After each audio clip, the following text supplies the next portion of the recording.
Dios les bendiga rica y abundantemente.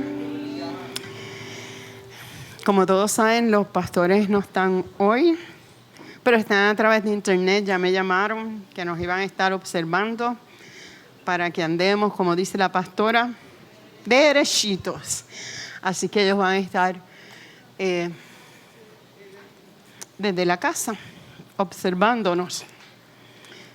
La semana pasada comenzamos, hoy no hay papeles, porque vamos a entrar al Evangelio de Marcos por capítulos, por lo menos los primeros 6 capítulos, vamos a estarlos desmenuzando. Pero obviamente estoy ubicando la pizarra y vamos a comenzar con el texto. Con el texto de 2 de Timoteo 3:16. Segunda. Faltas tú, Timoteo, faltas tú. Timoteo, 2 de Timoteo 3:16. ¿Quién puede leerlo?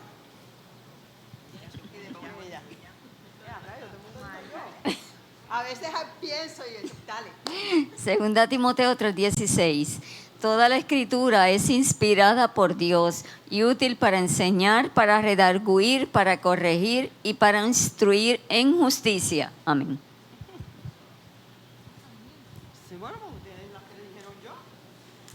Toda la escritura es inspirada por Dios y útil para enseñar, para redarguir, para corregir, para instruir en justicia. 2 de Timoteo 3:16. Segunda de Timoteo dice así, de 3:16. Toda la escritura es inspirada por Dios y útil para enseñar, para redarguir, para corregir, para instruir en justicia. Antes de entrar directo a Marcos, hay unos detallitos que quiero aclarar. Porque hubo varias personas, no fue una, que se acercaron con diferentes dudas. Y me imagino que hay gente que se fue con la duda y no se atrevió a preguntar. Así que, pues, si no se fueron con las dudas, gloria a Dios por eso, pero vamos a aclararlo. Tenemos 4 evangelios, hasta ahí estamos bien, ¿verdad? Y no todos los que escribieron los evangelios eran ¿qué? No eran judíos, tienes razón, pero tampoco eran ¿qué? Apóstoles, no eran discípulos. Solamente tenemos a Mateo y a Juan, que eran discípulos. Tenemos a Marcos y a Lucas, que no eran discípulos. Quiero aclarar, Marcos se llamaba, o lo vas a ver en la Biblia, Juan Marcos en realidad. Un nombre era hebreo y el otro era griego. Él se cría en Roma. Eso no lo dije la semana pasada y es importante para entender a Marcos. Porque Marcos se cría alrededor de un ejército. Y cuando estamos estudiando el libro de Marcos, él lo hace con un lenguaje militar, completamente militar. Cuando yo digo discutir es intercambiar ideas, ¿sabes? No es pelear, pelear es otra cosa. Hablaba con alguien ahorita y le decía que yo busqué y rebusqué y no tengo conocimiento si Marcos era o no judío. Yo pienso, no lo den por hecho, porque no tengo evidencia. Y la persona sabe mucha Biblia y me dijo que tampoco, así que somos 2. Que Marcos podía ser como otros en la Biblia, que tenían padre judío o madre gentil o viceversa, porque tenía 2 nombres, un nombre gentil y un nombre judío. Pero eso es una inferencia. Si alguien encuentra la información, yo la busqué, seriamente la busqué, pero no me lo decían. Me decían que se había criado cerca de Roma y en Decápolis se crió por otro lado y que por eso es que tiene una mente militar. Lucas, ahora eso sí, tú vas a ver a Marcos en los evangelios como el muchacho que en un momento, cuando estuvo la revuelta de Jesús, salió prácticamente desnudo. Hay una anécdota de él y se dice que fue Juan Marcos, que todos los estudios van hacia él. Por eso es que me inclino a que puede ser judío con nombre gentil. Pero Nitza Abiader al día de hoy no tiene evidencia. Si usted lo encuentra para la semana que viene y quiere aportar ese dato, yo se lo agradezco. Fuera de eso, tenemos a Lucas, que Lucas no era judío. Marcos está todo el tiempo con Pedro y aprende de Pedro y es el secretario de Pedro. De hecho, Marcos se escribe después que que Pedro muere. Es un dato que no le di la semana pasada. Después que Pedro muere, Marcos comienza a escribir. Se cree que para el año 58 más o menos después de Cristo. Hubo otra duda muy interesante que me gustó, porque eso quiere decir que están rebuscando. La duda era que ¿por qué? ¿A qué edad fue? Y bueno, pues yo creo que Marcos tenía como 20 o 25 años. Es posible. Hay gente... Mi prima tiene un tío de 94 años que todavía viaja y corre todo Estados Unidos y es el que lleva el carro. Uno no sabe. Uno no puede decir que aquella alimentación era mejor que esta. Pero Marcos es bien triste como muere. A pesar de que no fue discípulo, Marcos se va a Egipto. En Egipto comienza el evangelio allá. Y cuando él está dentro de la sinagoga, se lo llevan. Lo apresan por predicar el evangelio. La muerte de él fue bien... No me dice que fueron caballos.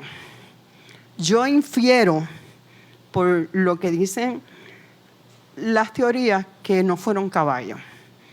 Lo amarraban todos los días del cuello y lo arrastraban por todas las calles de Egipto. Y lo iban a buscar al otro día y lo volvían y lo arrastraban hasta que murió. Yo pienso que si hubiesen sido carruajes, pero este es mi pensar, usted puede pensar diferente. Él no hubiese sobrevivido de la primera. Pero sí, todas las escrituras, todo lo que leí me dice que lo amarraban del cuello. Yo imagino que él se hacía así porque no murió ahorcado. Murió a consecuencia de que lo arrastraban. De los golpes. Y a veces es bueno, porque no es bueno, quiero decir, a veces debemos ver cómo mueren estos mártires. Porque, hermanos, tenían que tener una fe bien grande para saber en quién habían creído. Que no negaron su fe ni aun cuando lo arrastraron. Muchos de los discípulos murieron decapitados. El único que no muere decapitado es Juan. De hecho, Pedro muere, según la historia, muere crucificado. Y él dice que no era digno de morir como el maestro.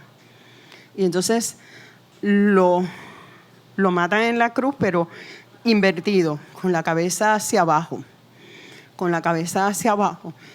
Y muere en la cruz. Pero el de Marcos nunca lo había leído y de verdad que yo sé, pues, ustedes saben que yo soy bien imaginativa. Yo me imaginaba todo ese polvorín, cómo lo arrastraban, esa furia de que te queremos matar.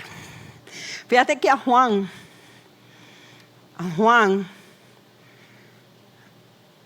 lo echaron,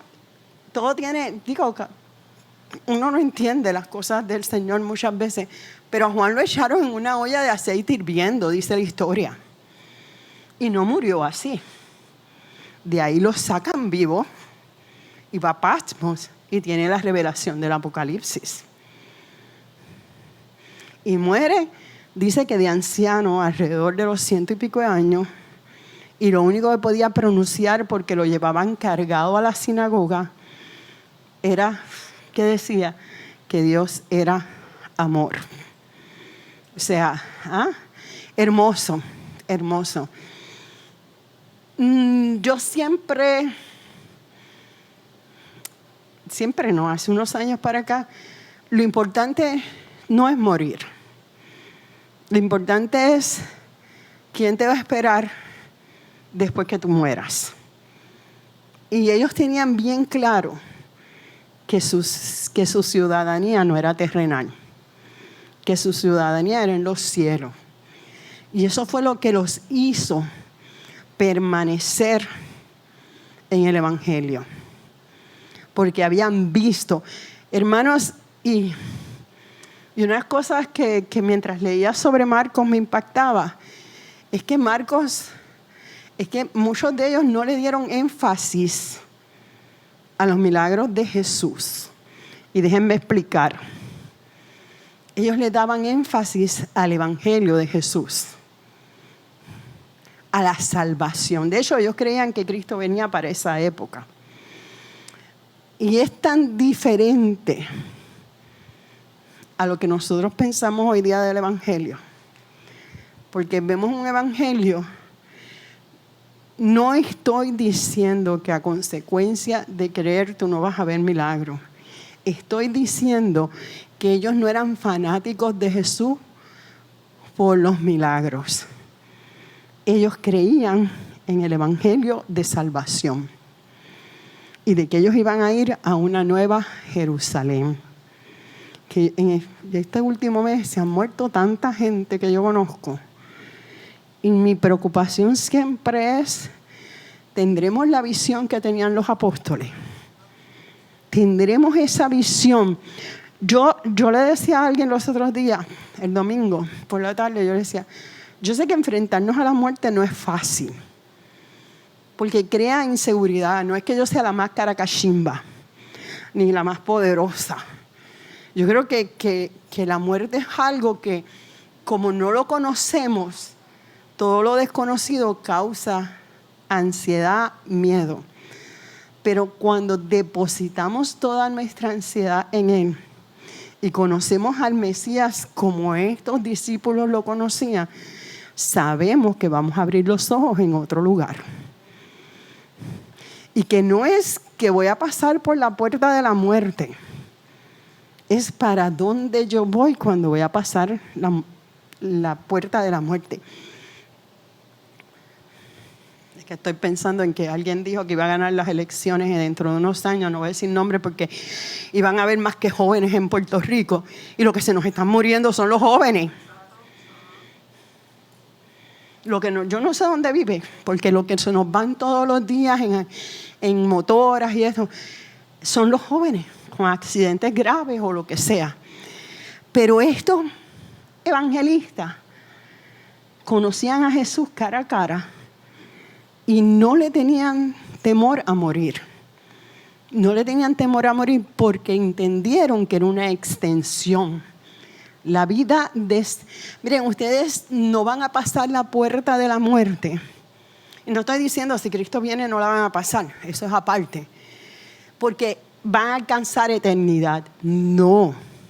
En el momento en que usted recibió a Jesucristo como su Salvador personal, usted entró en eternidad. No es que va hacia la eternidad, es que usted ya tiene una patria celestial. Ya tiene una ciudadanía en otro lado. Y estos evangelistas tenían esa misión. Tenían esa misión. Y Lucas fue siempre compañero de Pablo. De hecho, Lucas también escribe después que muere Pablo. Murió de 74 años en la cárcel. No sé si lo martirizaron como... Cuando entremos a Lucas, voy a buscar más información de Lucas, pues no entré a tanto. Pero él era griego, era doctor. ¿Qué le traigo con esto? Que cada evangelista le escribió a diferentes pueblos, porque el amor de Dios es tan grande que no era exclusivo para los judíos. Y se encargó de que cada cual recibiera el mensaje de salvación de acuerdo a su idiosincrasia, de acuerdo a su cultura. O sea, escogió, porque Marcos no se crió dentro de Judea. Tenía otro tipo, otro estilo. Pero él quería llegar a los romanos, a los militares. Por eso cuando tú entras al libro de Marcos, él anda con prisa. A él no le interesan los milagros.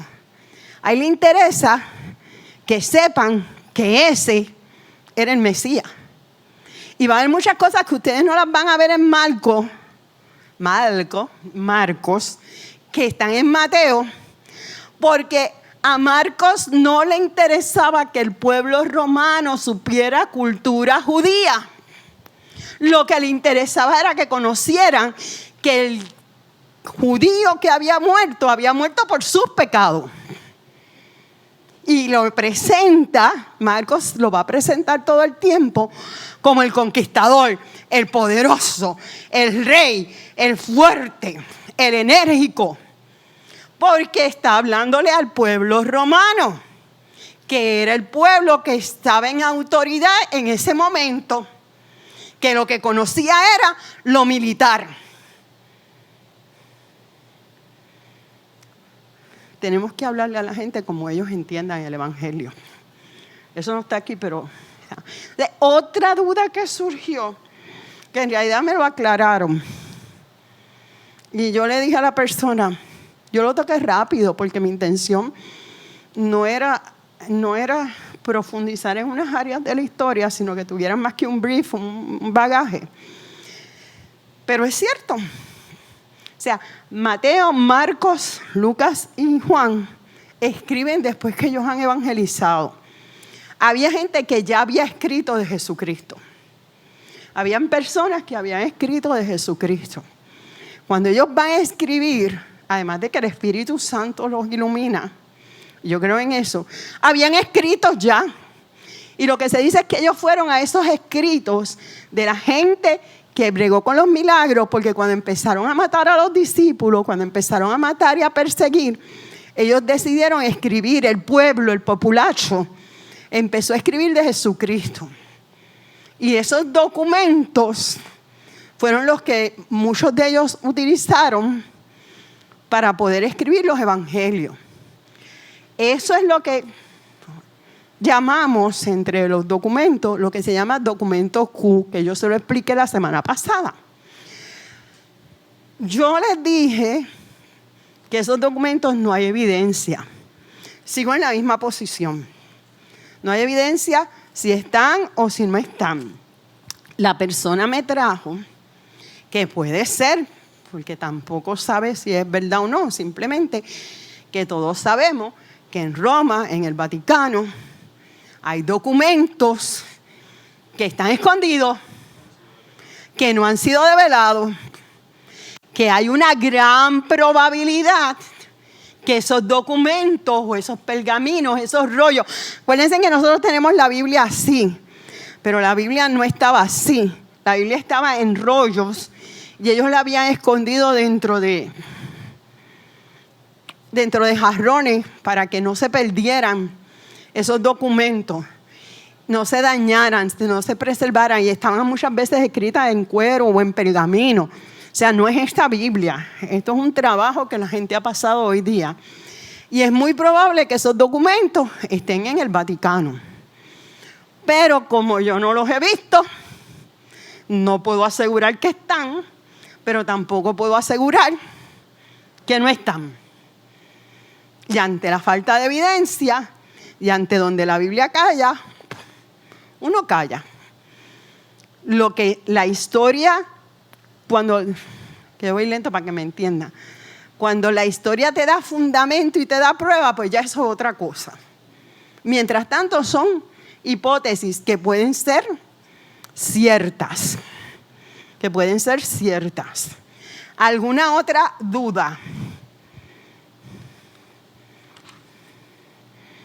La única que no puede tener duda, y sé que estudió por el movimiento de la cabeza, es Sheila, pero porque estaba de viaje, no estaba aquí. ¿Alguien me puede decir qué aprendió de la semana pasada? Tú tampoco estabas. Está bien. No te voy a mandar. ¿Alguna duda o pregunta? Ok.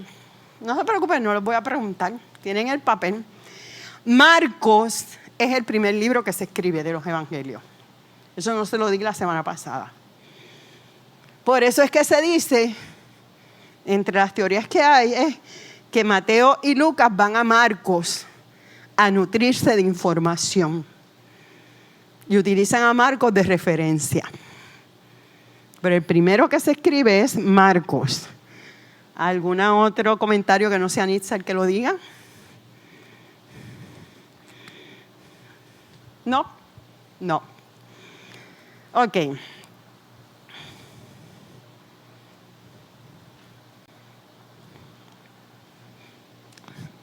Marcos quiere presentar a Jesús.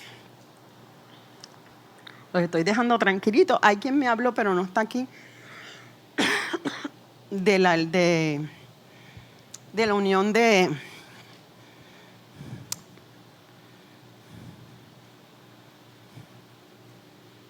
Ay, Jehová, mi alma. Del tabernáculo. De cómo vemos los colores en el tabernáculo y el paralelismo que hay con los evangelios. Hubo personas que me hicieron comentarios de que le gustó.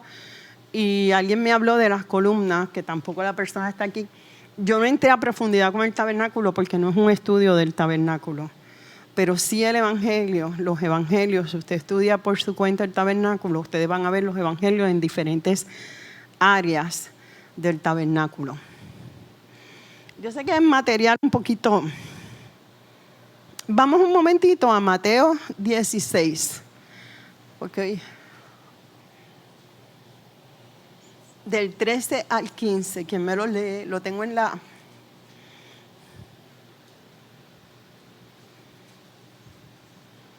No traje papel hoy, es para que todos escriban. Amén. Adriana, ¿tú vas a leer? Tú dijiste amén, yo te oí.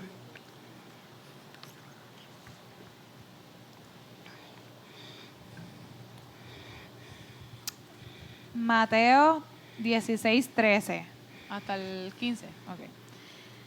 Viniendo Jesús a la región de Cesarea de Filipo, preguntó a sus discípulos diciendo: ¿quién dicen los hombres que es el Hijo del Hombre? 14. Ellos dijeron: unos Juan el Bautista, otros Elías y otros Jeremías o alguno de los profetas. Y él les dijo: ¿y vosotros? ¿Quién decís que soy yo? Déjalo ahí, porque ahí viene la pregunta. Si Jesús estuviera al frente tuyo hoy, ¿qué tú me puedes decir? ¿Quién es Jesús en tu vida?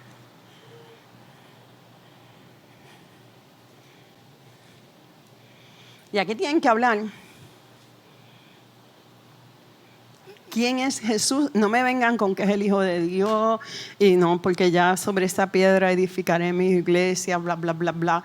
No. ¿Quién es Jesús en tu vida? Adriana.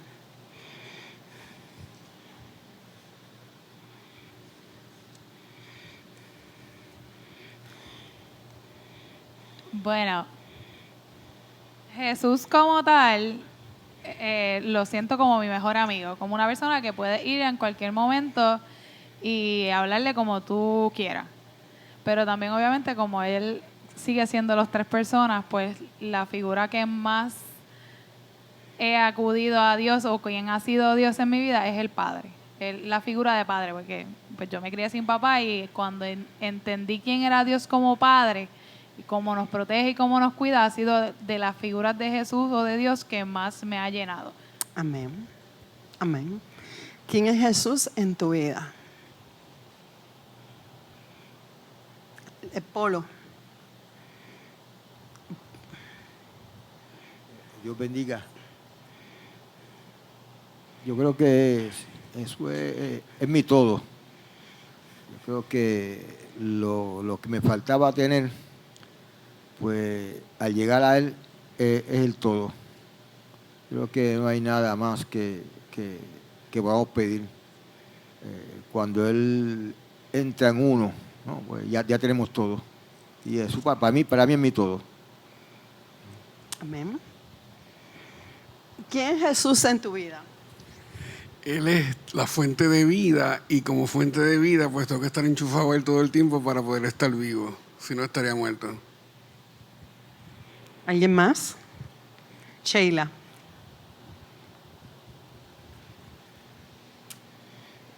Pues es mi modelo, es como el parámetro que uso muchas veces para seguir cuando estoy en situaciones, digo, ¿qué haría Jesús? Y ahí me da dirección. Cuando yo era adolescente, yo me acuerdo de Félix Castro nos decía, cuando estés en un sitio, cuando estés en un lugar, cuando vayas a hacer algo, pregúntate si Dios lo haría, si Jesús está en todos lados, si Jesús lo haría. Es un modelo a seguir, es un parámetro. Todas las contestaciones están bien. Todas están bien.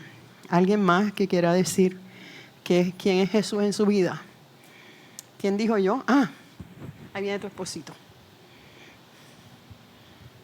Realmente es una palabra que siempre se usa, pero lo traigo y lo digo porque hubo un día que lo oí, lo canté y para mí fue bien, no sé, como me ministró mucho y siento que hasta como que me dio un sentido de identidad.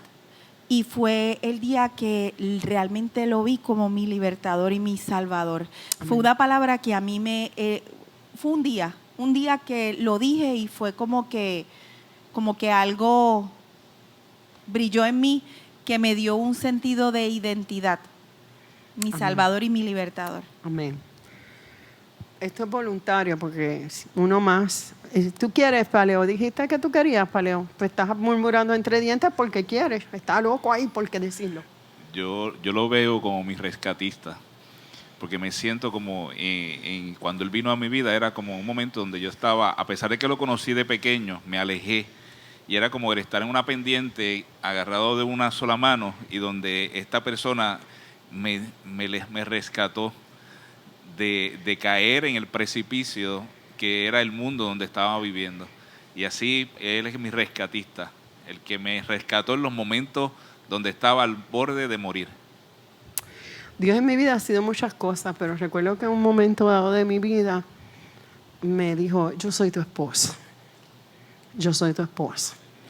Y aprendí a ir donde Él, para que Él dirigiera mi vida, mi hogar, mis cosas, que a veces meto las patas porque no lo escucho bien, pero ahí vamos. Pero estamos en proceso de crecimiento. Ahora vamos un momentito a Mateo 4. ¿Alguien más quiere hablar? Esto es voluntario porque eso es para que practiquen cuando hablen en la calle. Mateo 4:4.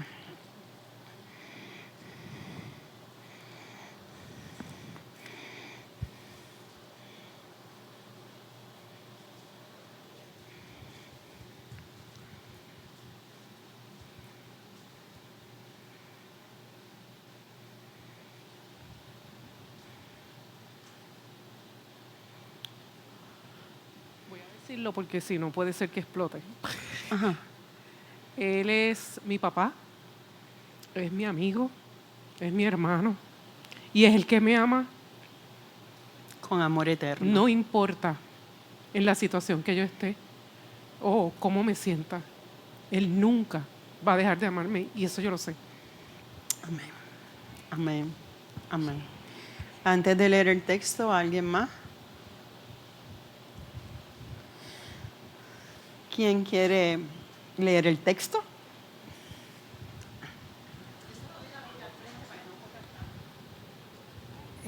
Antes de leerlo rapidito,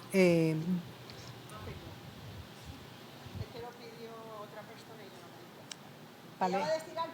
Okay. No, es rapidito. Cuando estabas diciendo de quién es Jesús en mi vida, yo a veces hago trampa y le digo, ayúdame en esto cuando voy a salir con mi hija. Digo, eso yo siempre lo hago, ¿verdad? No solamente con ella. No, que le pido a Dios que nos acompañe cuando voy con Hernán. Pero yo digo, Señor, tú sabes cómo tú lo vas a hacer. Y a veces salimos para un sitio y damos la vuelta y no hay parking. Y yo, papito Dios, el parking. Y de la nada, yo le digo a ella, ya verás que en una vuelta conseguimos el parking. Y a veces lo conseguimos, pero así, en menos de la media vuelta. Y entonces ella se me queda mirando y yo le digo, yo te lo dije, que él está conmigo. Digo, con nosotras. Te digo tipo película, pues la película es donde único está el tráfico de Nueva York en todo su apogeo y ahí está el parking para el carro que va a hacer la maldad. Dale, lee. Mateo 4:4 dice así: Él respondió y dijo, escrito está, no solo de pan vivirá el hombre, sino de toda palabra que sale de la boca de Dios. Según ese texto, y yo sé que ahí todos van a alzar la mano, ¿cómo yo puedo encontrarme día a día con Jesús? Ahí hay una cosa bien importante, dos cosas bien importantes. ¿Cómo yo puedo encontrarme día a día con Jesús? Sí, está bien la oración, pero ahí te habla algo más. Porque, mire, el problema de la oración, está bien, no estoy diciendo que está mal. El problema que a veces nosotros hacemos con la oración es lo siguiente. Aquí voy. Ok, ya. Y me voy. Y se convierte en un monólogo. Cuando la oración es un diálogo. Y si es un diálogo, a veces las mujeres no dejamos hablar a los hombres, eso es aparte, porque hablamos más por qué sé yo qué del cerebro. Pero en este caso, si es un diálogo que yo tengo que hacer para no solamente yo hablar, según ese texto. ¿Y cómo lo voy a escuchar? Ok, voy a escucharlo. Voy a esperar, no estoy siendo sarcástica, aunque lo estoy siendo. No, pero yo sé que tú no te ofendes y si te ofendes, pues oramos por ti al final. Voy a esperar que los cielos se abran y salga una trompeta y me diga, mira, Nisha, taca, taca, taca, taca, taca. Puede hacerlo. No estoy diciendo que no, pero no es lo usual. ¿Cómo yo puedo encontrar a Jesús día a día? Muy bien, Damari. Leyendo la palabra, porque esto fue lo que salió de la boca de Jehová. O sea, cuando tú te vayas al altar de oración, tampoco, miren, no es que lo abras así, déjame ver, aquí está, a veces habla así, pero a veces el Espíritu te dice, búscate tal palabra, búscate tal cosa. O esta semana, ayer y hoy yo me he disfrutado el capítulo 1 de Marcos. Y se lo dije al Señor, no lo estoy estudiando para darlo, estoy estudiando para yo disfrutarlo. Ir a la palabra, porque fíjate que dice que es el equivalente, la palabra de Dios, al pan. Al pan que tú te comes a diario. Entonces, ¿cómo yo puedo encontrarme con Cristo día a día? Saboreando su palabra, que el salmista decía que es más dulce que la miel y que destila del panal. No es ir con la actitud de que me tienes que contestar lo que yo quiero ni como yo quiero. No, es ¿qué me quieres decir hoy? ¿Cómo te voy a conocer hoy? ¿Qué cosa nueva de tu carácter Dios me va a enseñar a través de tu palabra? ¿Qué fruto, qué parte del fruto del Espíritu voy a desarrollar hoy a través de estar quieto a tus pies?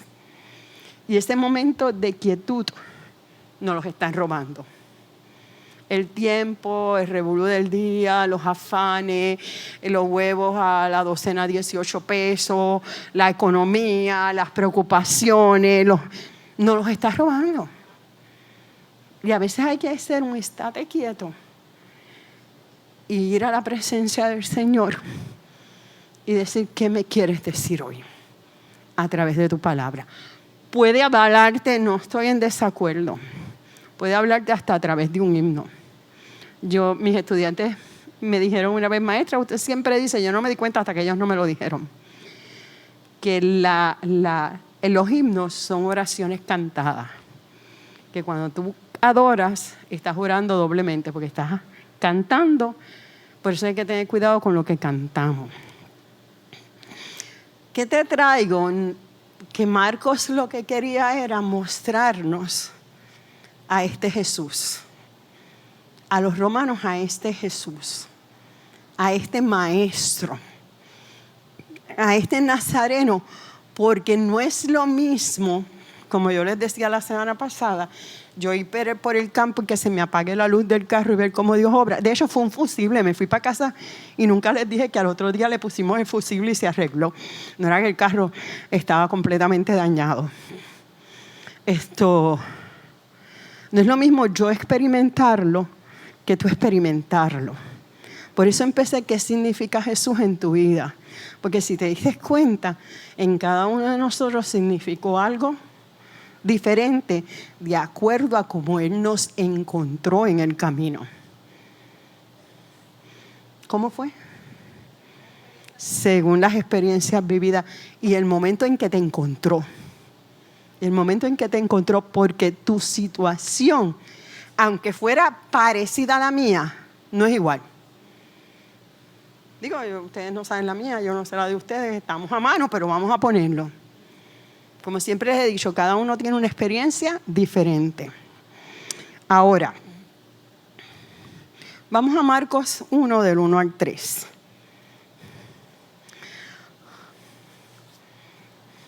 Yo les recomiendo que marquen su Biblia por todos lados. Porque vamos a cogerlos por textos. Es que los primeros 6 capítulos de Marcos son de personas que tuvieron que encontrarse con Jesús. Y yo creo que eso es bien importante saber dónde yo estoy parado frente a Jesús, frente a la cruz. ¿Quién me debe de un altre? Hilda. Mira, me dijo a la misma vez que sí.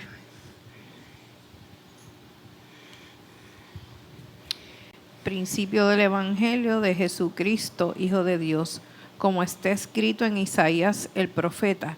He aquí yo envío mi mensajero delante de tu faz, el cual preparará tu camino delante de ti.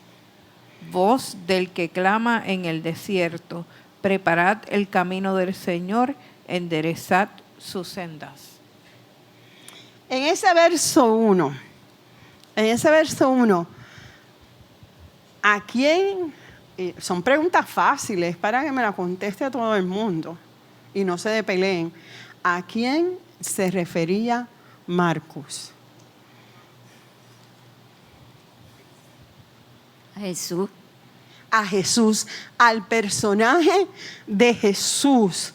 ¿Qué cosas, qué detalles importantes de Jesús vamos a ver en esa línea? Fíjate que hay por lo menos 2 puntos bien importantes. Que es el Hijo de Dios. Lo primero que te plantea, mira, este no es cualquier Mesías. Mesías significa ungido, escogido. Este no es cualquiera. Porque por ahí hay muchos que se llaman ungidos. En la época de Marcos lo había. En la época de hoy día lo hay. Muchos que se llaman los ungidos, los escogidos, no me toques, no esto, no aquello, no lo otro. Pero Él establece desde el principio que este era el Hijo de Dios. Y establece qué más de Jesucristo. No llegamos todavía a Isaías. Estamos en el 1 primero. ¿Qué va? ¿Qué dijiste? Grítalo.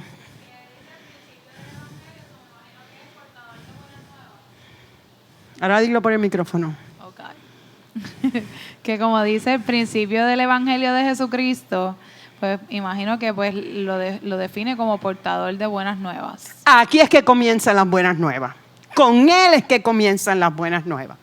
No es antes ni es después, es con este, aquí. Aquí es que empieza este nuevo Evangelio.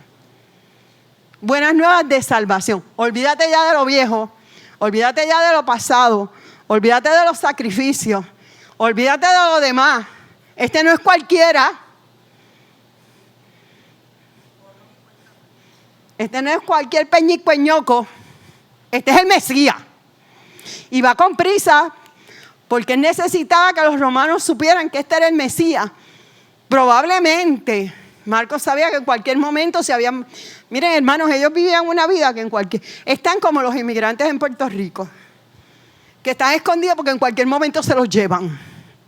Y confiemos en el Señor que no estoy en contra de eso. Estoy hablando de la sensación, que no están yendo ni a trabajar a Estados Unidos. Pues mira, ellos estaban igual, en cualquier momento me arrancan. Y antes de que me arranquen, yo quiero decirle que este es el verdadero evangelio, que no es otro, que este es el Hijo de Dios. Miren todo lo que usted puede sacar de un texto. Ahora, cuando brincamos al texto número 2 y al número 3, ya no me está hablando del Mesías. Me está presentando a quién específicamente.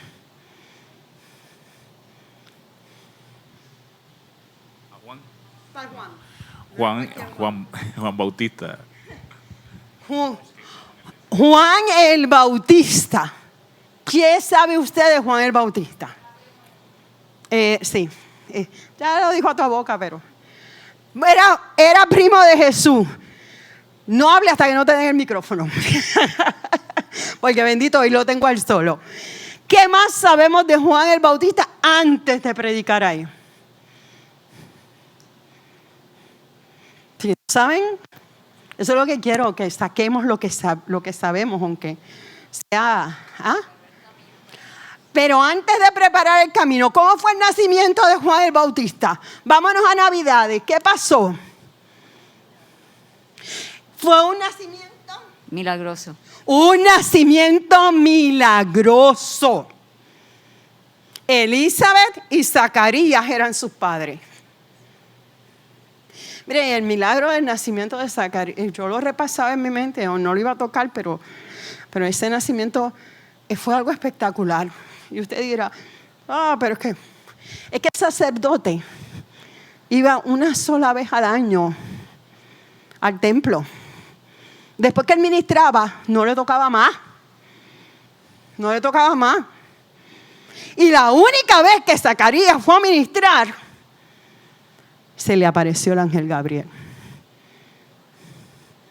Y lo dejó mudo. Por bocón. No soy bocona, es que tengo la garganta seca. Lo dejó mudo por incrédulo. Por incrédulo. Pero no era por ahí que me iba porque aunque sea una vez cuando Dios te mande a ministrar, ministra, porque puede ser que ese sea el día que veas la gloria de Dios en tu vida. Y la persona que estaba designada para ese día era Zacarías. Y Zacarías vio la mano de Dios. El evangelio de Juan el Bautista comienza. Juan el Bautista era 6 meses mayor que Jesús. A lo mejor eran 5 meses con 28 días o 6 meses con un día, pero prácticamente eran 6 meses mayor que Jesús. Y se me fue lo que les iba a decir de eso. Y al igual que Jesús, comenzó su ministerio a los 30 años. Cuando él se va al desierto, fue a los 30 años. Pongo un momentito el mapa, porque hubo algo cuando vi esto que a mí me hizo ir al mapa.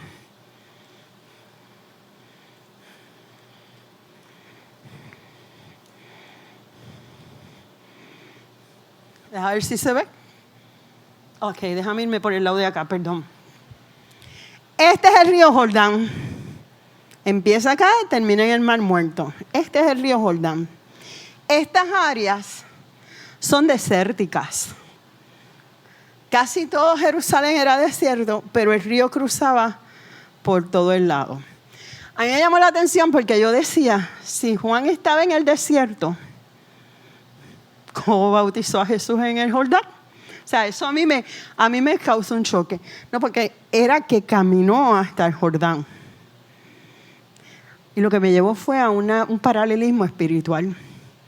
A veces estamos en el desierto cuando estamos cerca del río de Dios, donde hemos de enterrar nuestros pecados. Y tenemos que tener bien en cuenta eso, que en estos desiertos, siempre en el desierto de tu vida, en el medio está el río del Espíritu, en la misma mitad, diciéndote no te preocupes, yo estoy en tu desierto. Déjalo ahí, porque ahorita voy a tocar algo de ahí. Ahora, no lo puedes dejar ahí porque tengo que ir a Malaquía. Pero déjalo cerquita porque tengo que tocar algo de ahí. Vamos un momentito a Malaquías 3:1. Yo te di Malaquías. No, porque es que tenía varios. Sí, te di Malaquías 3:1. Ok, ¿quién me lee Malaquías 3:1? Rebeca me dijo que ella era. He aquí yo envío mi mensajero, el cual preparará el camino delante de mí, y vendrá súbitamente a su templo el Señor a quien vosotros buscáis, y el ángel del pacto a quien deseáis vosotros. He aquí viene, ha dicho Jehová de los ejércitos. ¿Quién es ese mensajero? ¿Quién es? Juan el Bautista. Eso es lo que quiero que vean. Que el antiguo me habla de lo que se cumplió en el nuevo. Y se complementa. Vean la unión entre el antiguo y el nuevo. No sé por qué, pero el Señor últimamente me está llevando a esto para que ustedes vean que ambos se complementan. No podemos usar el nuevo solo y el antiguo solo. Pero Juan el Bautista estaba profetizado. Lo pueden buscar también, no lo ponga, pero para que ellos lo apunten en Mateo 11:10 y en Lucas 7:27. No se lo di a ella, así que no hay que buscarlo. Vamos a, repito, por si lo quieren buscar en su casa, Mateo 11:10 y Lucas 7:27. Ahí lo que te habla es de que Juan el Bautista estaba profetizado desde el Antiguo Testamento. Vamos a Marcos, te lo repito. Mateo 11:10 y Lucas 7:27. Es que es lo mismo. Lo que pasa es que a veces a mí me gusta tener como refuerzo. Vamos a Mateo. Yo sé que estoy dándolo de una forma diferente, pero 4 al 8. Mateo. Marcos 1 del 4 al 8.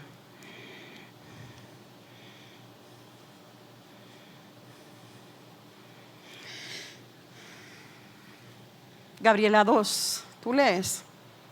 Gabriela 2, el micrófono. Gracias. Bautizaba a Juan en el desierto y predicaba el bautismo de arrepentimiento para perdón de pecados. Y salían a él toda la provincia de Judea y todos los de Jerusalén, y eran bautizados por él en el río Jordán, confesando sus pecados. Y Juan estaba vestido de pelo de camello y tenía un cinto de cuero alrededor de sus lomos, y comía langostas y miel silvestre. Y predicaba diciendo: viene tras de mí el que es más poderoso que yo, a quien no soy digno de desatar encorvado la correa de su calzado. Yo a la verdad os he bautizado con agua, pero él os bautizará con Espíritu Santo. Ok, basado en esos textos, ¿qué tú me puedes hablar de Juan el Bautista? ¿Qué tú me puedes decir de Juan el Bautista? Pónmelo desde el 4 por si acaso. Dale para atrás. Es que ese fue el texto que me decía, bautizaba en el desierto, y por esto fue que fui a buscar el mapa. Pero ¿qué me dice de Juan el Bautista? Además de que bautizaba en el desierto, que ese se los dije yo. Don Juan.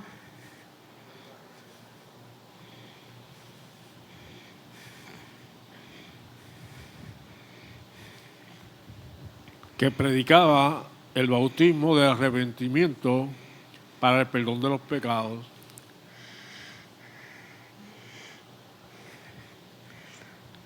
Juan no te predicaba, ven a Cristo para que se te multipliquen las riquezas. No te hablaba de prosperidad. No te hablaba ni de sanidad. Te hablaba de arrepentirte. Y cuando hablamos de arrepentimiento, ¿qué significa para ti arrepentimiento? ¿Qué tiene que ocurrir en tu interior? No, cuando te arrepientes, Dios te perdona. Ok, eso estamos bien. Ahora, ¿qué es arrepentimiento en sí? Si yo... Entiendo que es un cambio de conducta. Tiene que haber un cambio de conducta radical. Reconocí que... Para que haya ese cambio de conducta, tienes que cansarte de lo que hacías antes. Tienes que detestarlo. Ok, ¿te vas a decir algo más? Es reconocer que lo hice mal. Y entonces ahí viene el perdón, como nos decía Yasmín. Me arrepiento, cambio de mentalidad. Inmediatamente que tú vienes a los pies de Cristo, que verdaderamente tú vienes arrepentido, en ti hay un cambio de conducta. Si sigues, perdóname hermano, no lo oí a él. Eso fue lo que él dijo. Aleluya, aleluya. Está bien, hermano, perdóneme. Es que yo me envuelvo en mis pensamientos y hay que ponerme freno. Tiene que haber un cambio de conducta. Y hermano, yo voy a decir más. No siempre ocurre, pero a veces viene una limpieza total hasta de vicio en nuestra vida. Yo lo viví. Hay gente que necesita ir a terapia. Yo no estoy diciendo que no vaya. Pero yo viví el caso de una persona que en este momento está en la presencia del Señor, que le daba hasta a la mujer, usaba droga, usaba de todo. Y la mujer llamó y le dijo, él quiere ir hoy a la iglesia. Y a la pastora le dijo, tráelo. El diablo no va a traer a nadie a la iglesia. Mano, y aquel hombre se paró, era un culto en una casa para colmo. Mira, estábamos todos temblando. El único que adoraba era él.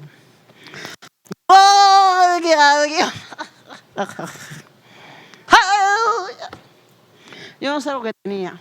Supe después que tenía una mezcla de algo. Y cuando hicieron el llamado, voy para frente con su barba.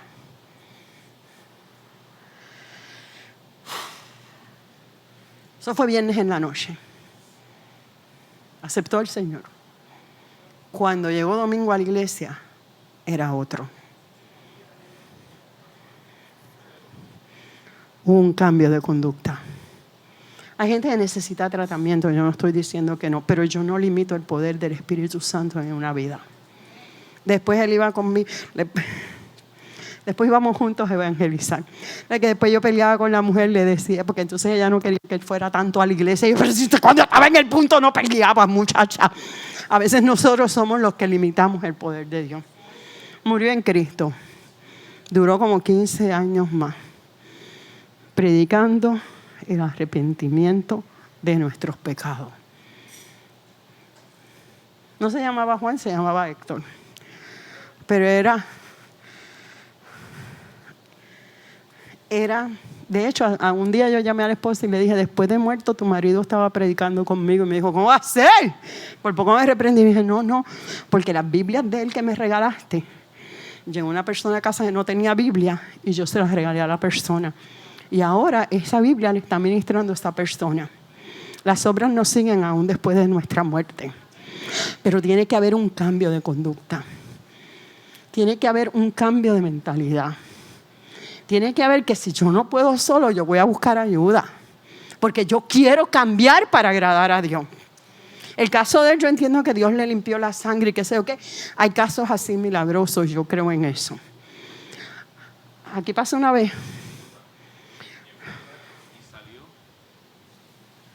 Aquí sucedió una vez al principio en la iglesia, cuando estábamos en la parte de abajo, vino una persona, estaba así, estaba borracho hasta lo último. Y decidió pasar al frente en medio de la predica, eso fue de noche, y en el momento esa persona cayó al piso, recibió, y cuando se levanta, ni olor a alcohol había. Una cosa sobrenatural. Y se bautizó y estuvo en la iglesia sirviendo hasta que se fue. Para Estados Unidos, no para el mundo. Para Estados Unidos. Es que le quité el micrófono, vamos a dar la historia completa, porque yo no estoy diciendo que después el diablo no viene a tentarlo. Yo no estoy diciendo que no necesita fortaleza. Yo estoy diciendo que cuando Juan hablaba del bautismo, del arrepentimiento de pecado, es que yo reconozco que yo estoy mal ante Dios. Y que como yo estoy mal ante Dios, y no necesariamente porque beba, o porque me meta droga, porque yo soy de las que digo que esa es la manifestación de algo adentro. No es necesariamente, yo sé que suena raro lo que le voy a decir, pero el beber no es pecado. No es que si usted se vaya a emborrachar ahora. Es que por lo general el que bebe viene porque tiene un trauma que no ha podido resolver en su interior. Y cuando puedes resolver eso en su interior, lo demás se va. Dios, se convierte en una adicción. Se convierte en una adicción. O sea, esto tiene muchas vertientes, pero el Evangelio llama al arrepentimiento. Yo me arrepiento de mis pecados. Mira cómo dijo el hijo pródigo: he pecado contra el cielo y contra ti. No soy digno de ser llamado tu hijo. El que tiene un choque con Dios reconoce que está mal y que necesita urgentemente ayuda. Si usted está indiferente ante eso, el altar está abierto para orar por usted. Oramos para que Dios cambie nuestros corazones y cambie nuestra mente, porque hermanos, día a día le fallamos a Dios. Y día a día, sea de hecho o de palabra, y tú dices, no, tú sabes que el pecado es saber hacer lo bueno y no hacerlo. No es saber hacer lo bueno y no hacerlo. Es un texto de la Biblia, cópielo, lo busca, lo googlea, como usted quiera, pero lo dice la Biblia. Es más, dice que si yo sé que mi hermano está en necesidad y yo cierro mi corazón contra él, yo estoy pecando. Yo estoy en pecado. Ahora, cuando en mí viene el Espíritu Santo y yo despierto, yo me arrepiento de mis pecados. Pero fíjate que dice, ese mismo texto te dice, de arrepentimiento y salía, y el número 5, ponme el 5. Y la gente se enojaba y se enchismaba si iba lejos. No, dicen que todos salían. Y todos iban de Jerusalén para ser bautizados por él en el río Jordán, confesando su pecado. La Biblia dice que confiesa sus pecados y se aparta, alcanza misericordia. Yo sé que por la sociedad en que vivimos, tú no le puedes contar tus pecados a todo el mundo. Porque si no, aparecen mañana en la primera plana de cualquier red, porque antes era del periódico, ahora es en las redes sociales. Eso yo lo entiendo. Pero cuando tú vas a la presencia del Señor y tú le confiesas tus pecados, mira que la Biblia te dice, y te apartas, alcanzarás misericordia. Porque dice la Biblia que Él nos tiene que encontrar haciendo así, luchando día a día contra nuestra carne. Por eso es que hay que buscar día a día de la presencia del Señor, porque tenemos que luchar contra nuestra carne, porque el viejo hombre está ahí, quiere salir. Y aún sometidos en oración y en búsqueda de su presencia, el viejo hombre sale.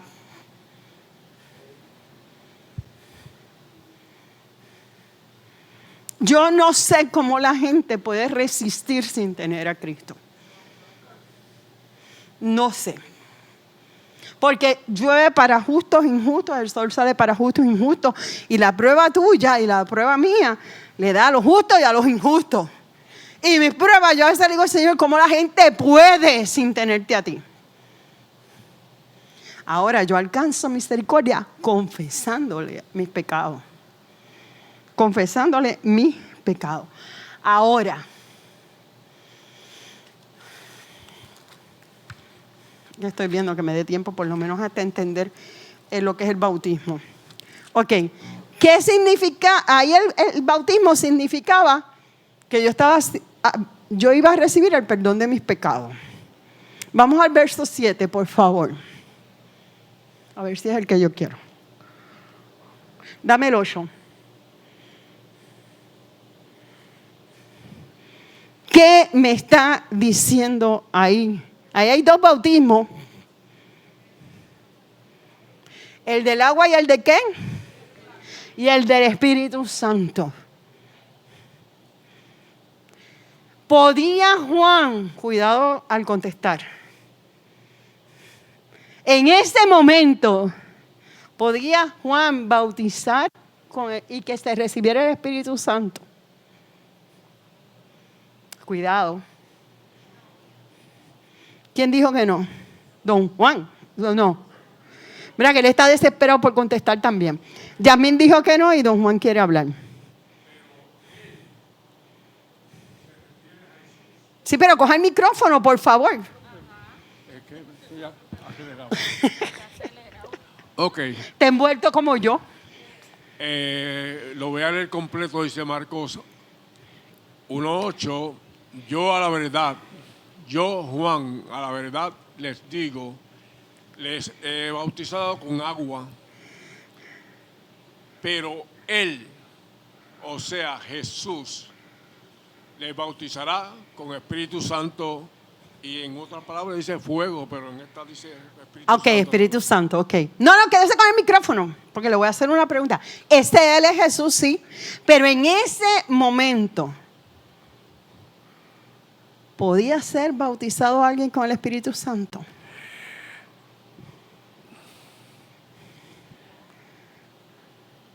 No sabe, no sabe. Porque el que bautiza con el Espíritu Santo es el Señor Jesús. ¿Y qué pasaba? Vamos a darle el micrófono a Adriana, a ver qué me va a decir. Porque le voy a dar los textos. Tienes razón, en lo que me está diciendo tienes razón. Pues yo entiendo que no. Juan como tal, en ese momento, porque te estás refiriendo en ese preciso momento. En ese no. preciso momento de la historia. Entiendo que no. Jesús sí podía porque era el 3 en 1, pero entiendo que no porque el Espíritu Santo todavía no se nos había revelado como consolador, no había venido a morar con nosotros. Exacto. Esa tercera persona de la Trinidad todavía no había sido revelada a la humanidad. No había sido revelada a la humanidad, y mientras el esposo estuviera en medio de ellos, el Espíritu Santo no podía venir, porque la Biblia me habla. Se me perdieron los textos. Tú los tienes allá. Es que quiero estar segura. Yo te di Hechos 1. Dame Hechos 1:5.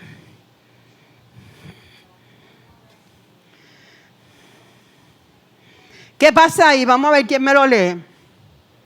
Leila, ¿tú quieres leer? Si quieres, no es obligado. Marcos 1:5. No, Hechos 1:5.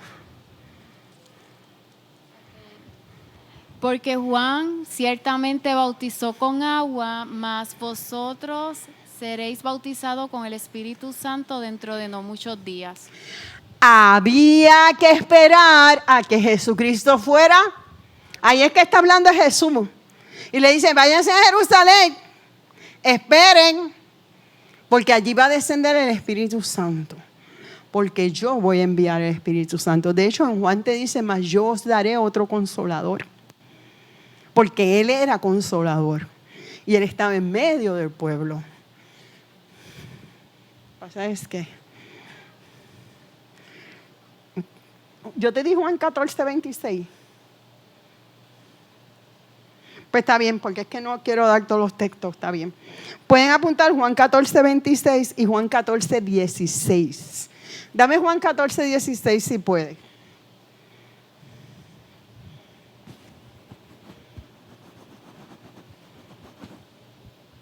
¿Ve?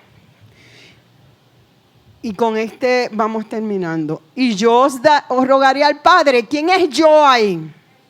Jesús. ¿A quién le va a rogar? ¿Y quién va a enviar? El cual estará con vosotros, hermanos, siempre. Siempre. Hasta que vayamos a su presencia o Él nos venga a buscar. O Él nos venga a buscar. No hay de otra. No hay de otra. En el momento de Juan el Bautista, Jesús lo podía hacer. En eso estoy de acuerdo con el hermano Juan. Porque Él era Dios y podía decir, Espíritu Santo, manifiéstate. Pero hay una cosa bien importante que a mí siempre me ha gustado. Y es que déjame cómo lo explico, no diga un disparate, porque yo lo entiendo a mi manera y a lo mejor ustedes no lo entienden. Pero si tú te das cuenta, el momento que le tocaba al Padre era el Padre. Cuando le tocaba al Hijo era el Hijo. Y cuando vino la manifestación del Espíritu Santo, era la manifestación del Espíritu Santo. Hay un orden. Y ninguno interviene con el otro. Y eso siempre me ha gustado porque a veces nosotros tenemos diferentes llamados, diferentes ministerios. Y a veces intervenimos con el llamado y el ministerio del hermano. Pero si nuestro norte es Jesucristo y nuestro ejemplo es Jesucristo, Jesucristo se sometió al Padre. Y aún el Espíritu Santo esperó su momento para ser manifestado. Les recomiendo que lean de porta y zorrazo, ¿qué se dice? El libro de Marcos. Es cortito, pero nosotros vamos a estar viendo el libro de Marcos en estos días. ¿Dudas? ¿Preguntas? Pero Nisa, en el momento del bautismo de Jesús, el Espíritu Santo se apareció en forma de paloma. Sí, no están los tres. Okay, sí. Ese texto no lo pude dar hoy, pero estaba para hoy. Es donde se ve, si te lees del 9 en adelante, vas a ver la manifestación de los tres, Dios Padre, Dios Hijo y Dios Espíritu Santo. Pero no había el bautismo del Espíritu Santo, porque el bautismo del Espíritu Santo fue en ellos. Pero eso se supone que lo tocáramos hoy. Pero no lo tocamos, pero tienes toda la razón. Ahí es donde se ve manifestada la Trinidad en toda completa. Se abren los cielos. O sea que la semana que viene yo voy a pedir que me expliquen esos textos y ya tú estás preparada. Muy bien. ¿Algún otro comentario? No, en verdad lo iba a tocar, pero no me dio break. ¿Algún otro comentario? Ese bautismo, ¿verdad?, que estaba hablando en ese momento en Marcos a través de Juan el Bautista, era simbólico. Y luego, luego el de lo que habla siguiente del bautismo en el Espíritu Santo, luego el Señor Jesús lo vincula proféticamente con el día del Pentecostés. Porque ese bautismo es necesario para recibir poder para llevar el evangelio. Ahora, acuérdate de algo. Jesucristo en todo su ministerio, Él cumple todo lo que tenga que ver con los ritos judíos. Él cumplió la ley. Él la cumple en Él. O sea, y con eso nos enseñó obediencia. O sea, para que Él fuera reconocido, Él tenía que hacerlo. Entonces, porque si no, pues si fallaba en uno, y aún el bautismo era necesario para el arrepentimiento de pecado, y Él nos da ejemplo de lo mismo. Tanto de ejemplo que si usted se busca bien la vida de Jesús, Él dio ejemplo en todo. En todo. Él fue circuncidado cuando tenía que ser circuncidado. Él fue presentado a los 12 años en el templo. O sea, todas estas cosas Jesús las cumplió. Que nosotros no la podemos llevar y no podemos llevar esa carga, pero al tener a Jesucristo en nosotros, nosotros somos justificados a través de la sangre de Cristo ante el Padre. Y entonces, no sé si ustedes lo pueden visualizar así, pero la Biblia lo dice, cuando Él me ve a mí, Él no me está viendo a mí, Él está viendo al Hijo en mí. Por eso es que yo tengo acceso a Dios de inmediato. Por eso es que yo no voy al sacerdote, porque ya el intercesor vive en mí. Ya el sacerdote perfecto, vive en cada cual que haya reconocido a Jesucristo como su único y verdadero Salvador. Si alguien no lo ha reconocido, pues hoy es día de salvación. Pero cuando ese intercesor vive en ti, quien te ve, cuando Dios te mira a ti, está viendo al Hijo en todo su esplendor. Es hermoso saber que Él te puede recoger, que va a estar a tu lado igual que como estuvo con el Hijo. Que hay momentos de prueba que Él va a mantener silencio, lo va a hacer. Porque en la cruz Dios mantuvo silencio, porque era necesario que su Hijo muriera para que se cumpliera el propósito de la salvación. Hay situaciones en nuestras vidas que Dios mantiene silencio. No es que está lejos, es que mantiene silencio porque es necesario que pasemos por esos desiertos. No está lejos de ti, está cerca de ti. Oramos.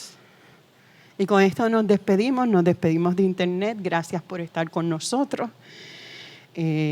Cualquier petición la pueden mandar. Creo que Pablo está orando de madrugada, ¿verdad? El jueves estamos con el culto de oración y el sábado es el retiro. Y el domingo es el culto, el que predico yo. Él lo dice así, yo todavía estoy en el proceso. Oramos. Señor, aquí estamos ante tu presencia. Aquí estamos dándote gracias porque un día decidiste venir y traernos el perdón de nuestros pecados. Recógenos como nos has recogido siempre con grandes misericordias. Abrázanos en esta hora. Tú sabes quién está en prueba, en lucha, en tribulación. Pero tú eres el Dios que hoy nos visitas, Padre amado. Y así como caminaste sobre la tierra, camina en cada casa de nosotros, visitándonos, recogiendo, llevándote las cargas y diciéndonos, oh Dios, que tú estás con nosotros todos los días hasta el fin. Pero sobre todo, Señor, que mañana y esta noche antes de irnos a acostar, te conozcamos un poquito más. Manténnos cerca de tu presencia. Hemos orado en el nombre que es sobre todo nombre, en el nombre de Jesús. Amén, amén. Dios les bendiga, Dios les guarde.